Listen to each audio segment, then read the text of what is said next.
Capítulo 9. Dick va de visita a la escuela. Transcurrieron los primeros días del año, y Fancy, que había pasado las semanas de vacaciones en casa, volvió de nuevo a Mellstock.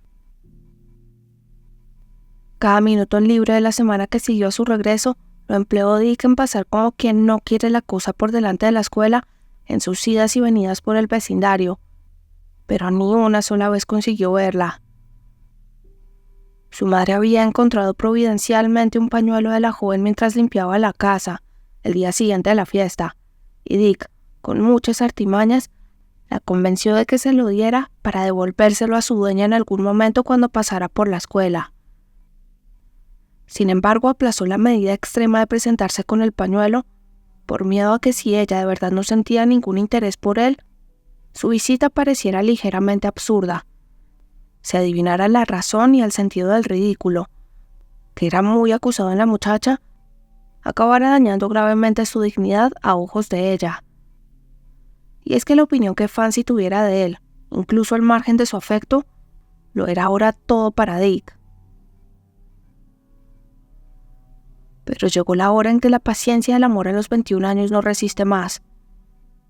El sábado se acercó a la escuela con un aire de leve indiferencia y tuvo la satisfacción de vislumbrar el objeto de su búsqueda en el fondo del jardín, tratando de arrancar, con ayuda de una pala y unos guantes, una zarza que había invadido el terreno. Disimuló sus sentimientos ante las sospechosas ventanas de la casa de enfrente, afanándose en parecer un hombre muy atareado que se dispone a entregar el pañuelo y terminar lo antes posible una misión tan insignificante. Su empeño fracasó rotundamente cuando al llegar a la cancela la encontró cerrada, para que los niños que estaban jugando al pilla-pilla en el patio no entrasen en el jardín privado de la maestra. Ella no lo había visto, y lo único que a él se le ocurrió fue llamarla. «Señorita Day». Pronunció las palabras con una sacudida y un gesto, para dar a entender a las casas de enfrente que ahora era simplemente un muchacho al que le gustaba gritar, como un modo agradable de pasar el tiempo que no guardaba ninguna relación con las personas que pudieran estar en los jardines. El nombre se perdió en el aire, y la distraída señorita Day continuó cavando y arrancando como antes. Dick se armó de valor para soportar las ventanas de la casa con mayor estoicismo y gritó una vez más. Fancy no se dio la menor cuenta. Gritó por tercera vez, con desesperada vehemencia, y luego dio media vuelta y se retiró un poco, como si no estuviera allí en absoluto por placer.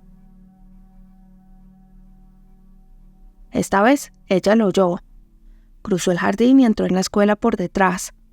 Sus pasos resonaron en el interior, la puerta se abrió, y 3/4 partes de la cara y el cuerpo de la joven y radiante maestra aparecieron delante de Dick. El marco de la puerta le cortaba un trozo de la mano izquierda. Después de examinar y de reconocer al visitante, la señorita Day se acercó a la cancela. Al verlo, había aumentado el color de sus mejillas, había disminuido o seguía cubriendo su zona habitual. Fue esta una pregunta que el joven meditó cientos de veces en las horas posteriores, y la meditación, después de tanto enredarse, siempre concluía del mismo modo, que era imposible decirlo. «Su pañuelo, señorita Day. He venido a traérselo». Se lo dio con un movimiento torpe y espasmódico. «Lo encontró mi madre debajo de una silla». «Ah, muchas gracias por traerlo, señor Dewey. No sabía de dónde lo había dejado». Pero Dick, que no tenía ninguna experiencia en el amor, a decir verdad nunca había practicado el cortejo más que a la inocente manera de un colegial, no supo aprovechar la oportunidad y cometió el error que luego le costaría tantos momentos de amargura y tantas noches en vela. «Buenos días, señorita Day». «Buenos días, señor Dewey». La cancela se cerró. Ella se había ido. Y Dick se quedó fuera, en el mismo estado en el que se encontraba antes de llamar.